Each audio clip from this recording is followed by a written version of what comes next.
Investors in the stock market have recently suffered heavy losses. Most believe that their portfolios will still gain ground in the future, but a select few have lost hope for their stocks. Today, we will cover Charlie Munger's prediction of a possible negative return in the stock market for the coming decades. Stick around to the end of this video as we further analyze the factors that led to this conclusion.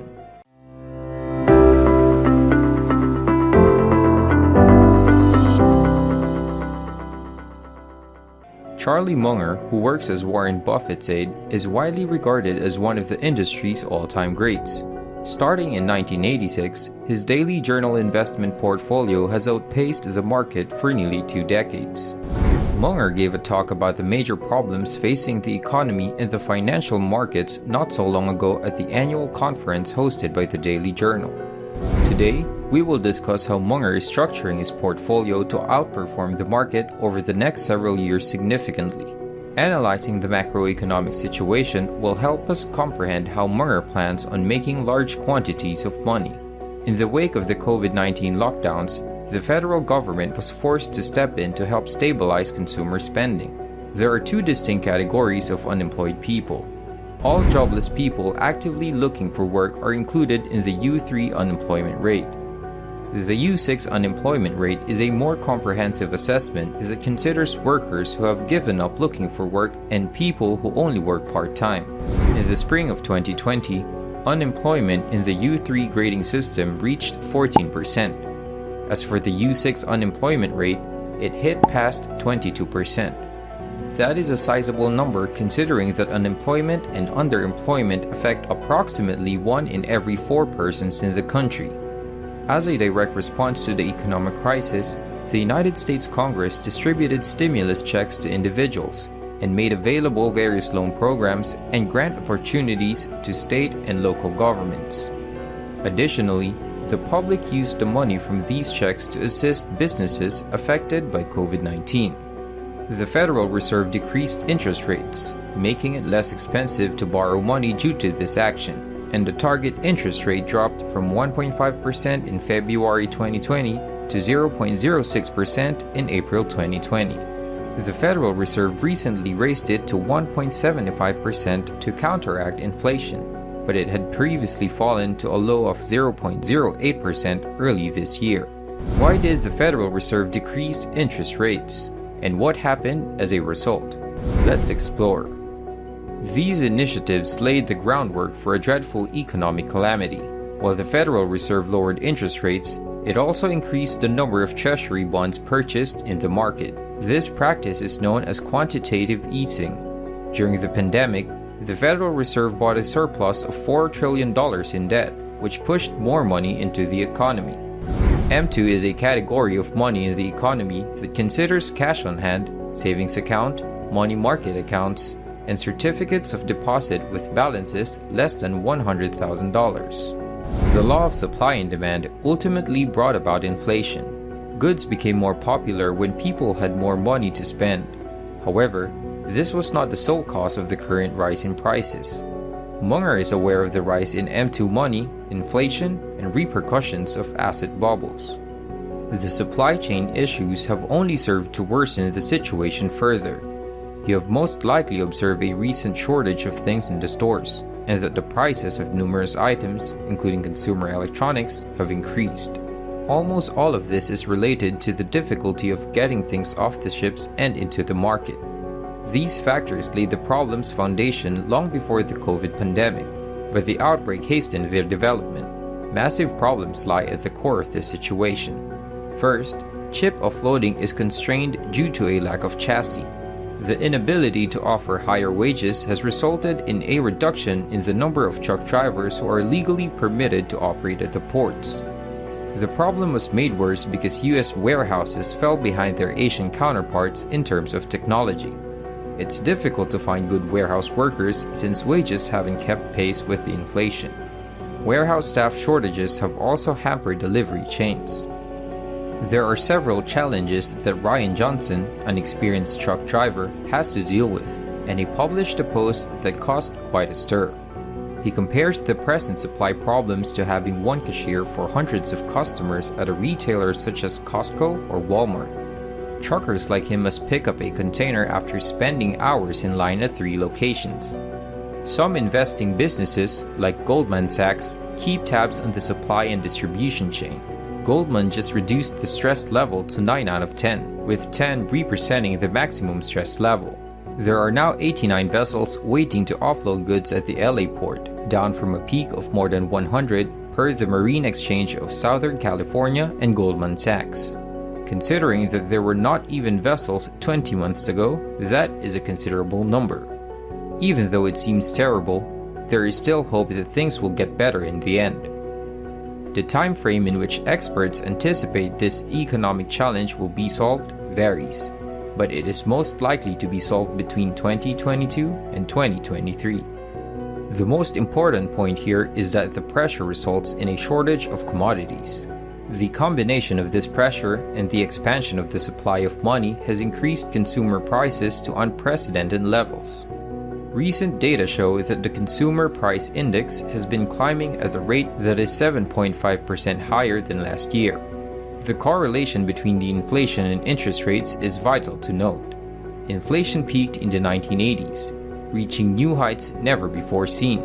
Federal Reserve Chairman Paul Volcker hiked interest rates multiple times to stay one step ahead of inflation. Even though the outcome was positive for the economy, raising interest rates is not typically seen as a politically popular course of action. According to Charlie Munger, the probability of somebody like Paul Volcker being able to increase interest rates in the current political environment is quite low, although the Fed is meant to be beyond the grasp of politicians. In addition, he warned that this could lead to new and worse problems than those faced in the late 1970s and early 1980s. In the late 1970s and 1980s, the stock market was a terrible place to invest.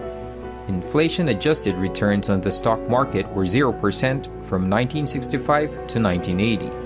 Munger worries that the market may have negative returns in the coming decade.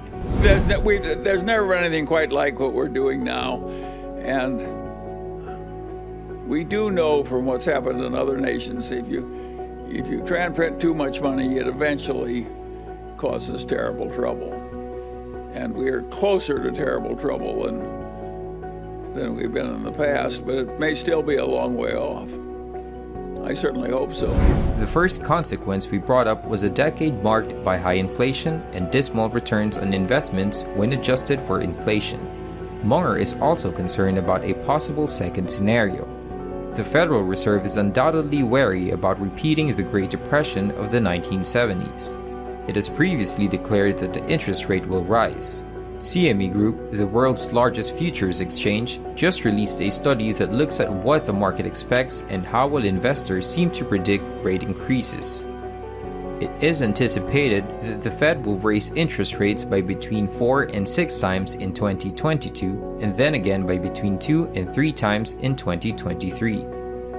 Typically, these increments are made at a rate of 25 basis points, with each basis point being 0.01%. Therefore, a 25 basis point rise equates to a 0.25% raise. Thus, the current rate of 2% would increase by 25 basis points, resulting in a rate of 2.25%. Graphs projected that the target interest rate would end up being 1.625%, which was significantly higher than where it was, which is 0.08%. In addition to raising interest rates, the Federal Reserve is decreasing its purchases of assets, particularly treasury bonds, commonly known as treasuries. A move of this nature has the effect of reducing the amount of money that is readily available. The Federal Reserve decreased the amount it spent on asset acquisitions to $60 billion in January 2022, a decrease of $30 billion from December and a decrease of $60 billion from November.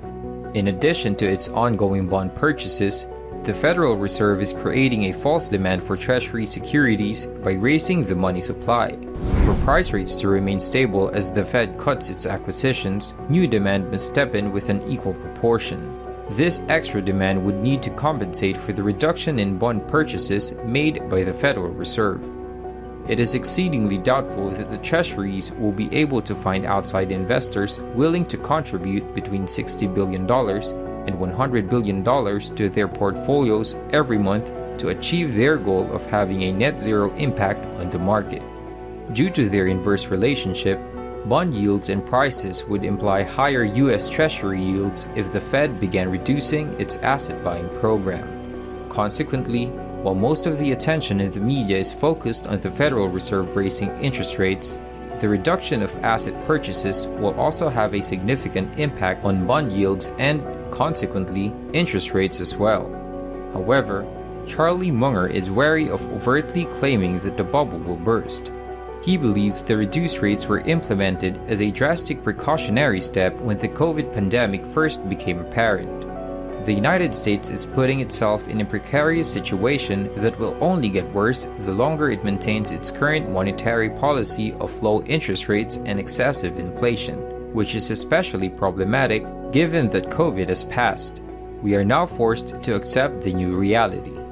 Simon Jacobs, who says conventional economic theory argues that excessive monetary and fiscal stimulus over the last 2 years has triggered the highest inflation in 40 years. Do you broadly agree with this thesis? And more importantly, do you think there will be a high economic price to pay as the Fed attempts to bring inflation back under control? I guess the reasons for it. Well, the first part, I agree with it. We've done something pretty extreme, and we don't know how bad the troubles will be, whether we're going to be like Japan or something a lot worse. And what makes life interesting is we don't know how it's going to work out. I think we do know we're flirting with serious trouble. I think we also know that some of our earlier fears were overblown. What kind of actions should investors take now that we are aware of the severe problems facing the economy?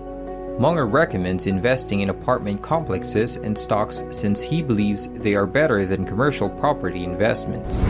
The Mungers have Berkshire stock, Costco stock, Chinese stocks through Lilu, a little bit of Daily Journal stock, and a bunch of apartment houses. Do I think that's perfect? No. Do I think it's okay? Yes. I think the great lesson from the Mungers is you don't need all this damn diversification. That's plenty of it. You're lucky if you've got 4 good assets. I think the finance professors and that sell the idea that perfect diversification is professional investment.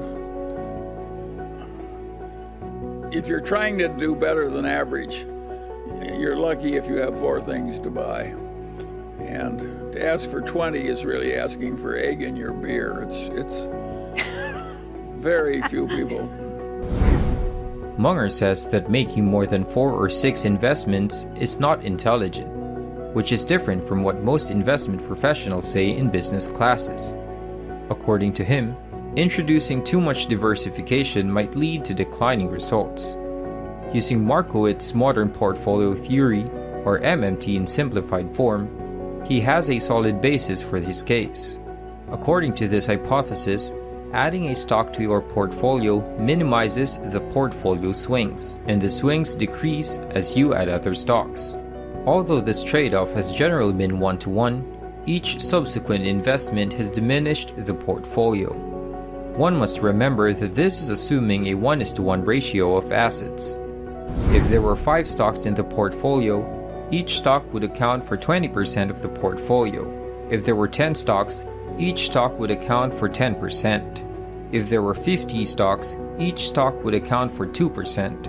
If there were 100 stocks, each stock would account for 1%, and so on. When there are 100 stocks, the growth of one store will have a negligible effect. However, the impact of a single stock tripling in value when there are 5 equities in play would be significantly amplified. According to Munger, the current market is primed for theories and risks.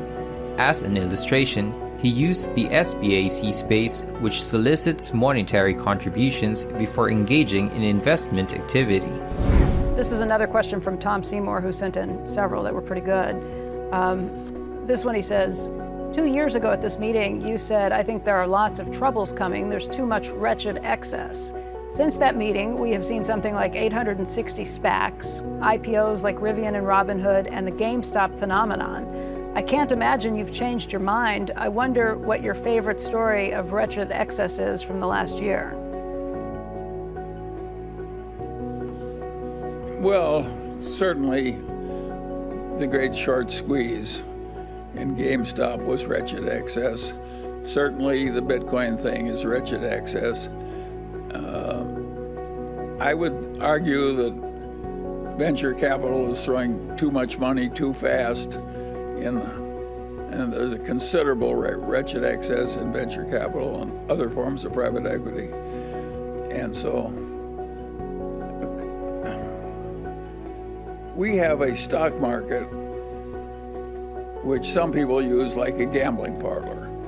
And the transactions of the people who love the gambling parlor aspect of the business and those who want to make long-term investments to take care of their old age and so forth. I mean, you muddle it in one market and it goes out of control because the stock market becomes an ideal gambling parlor activity.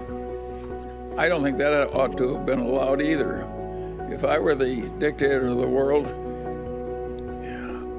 I would have some kind of a tax on short-term gains that made the stock market very much less liquid and drove out this marriage of gambling parlor and legitimate capital development of the country.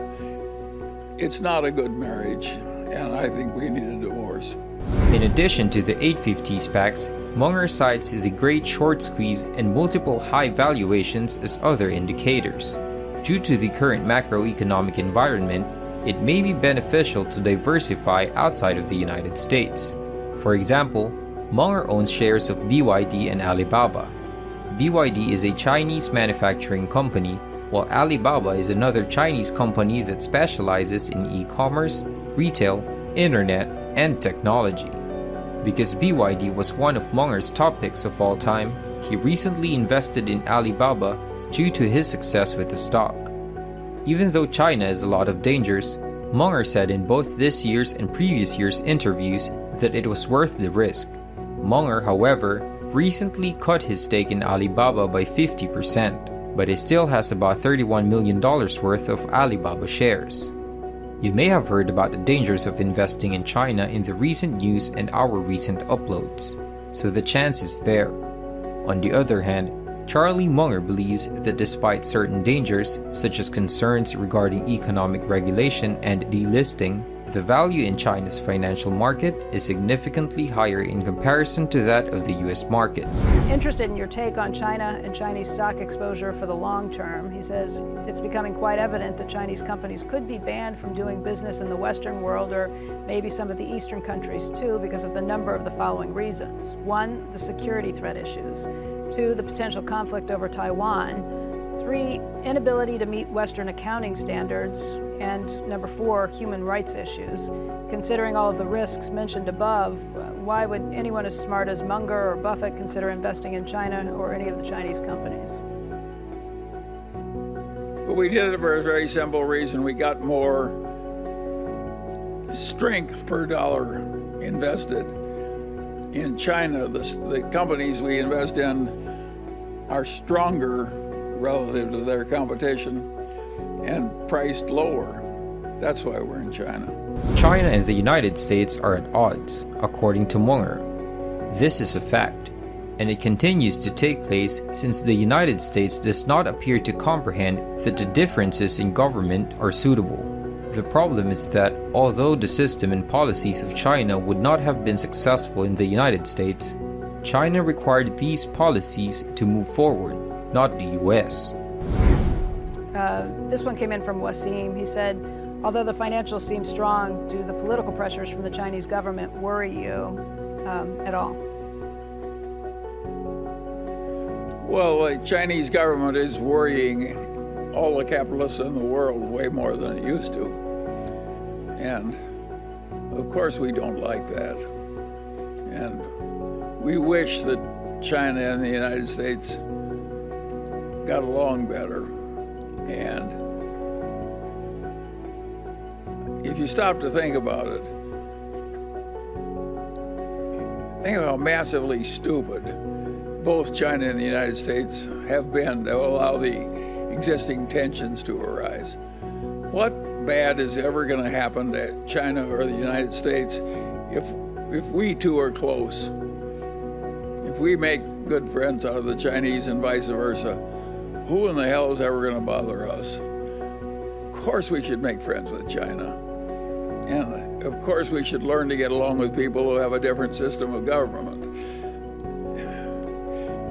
We like our government because we're used to it and it has advantages of personal freedom. China could never have handled its life with a government like ours. They wouldn't be in the position they're in. They had to prevent 500 million or 600 million people from being born in China.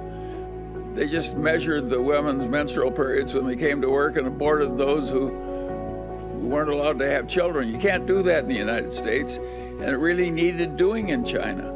And so they did what they had to do using their methods. And I don't think we should be criticizing China, which has terrible problems because they're not just like the United States. They do some things better than we do. They should like us and we should like them. So I think nothing is crazier than people who foment resentments on either side of that one.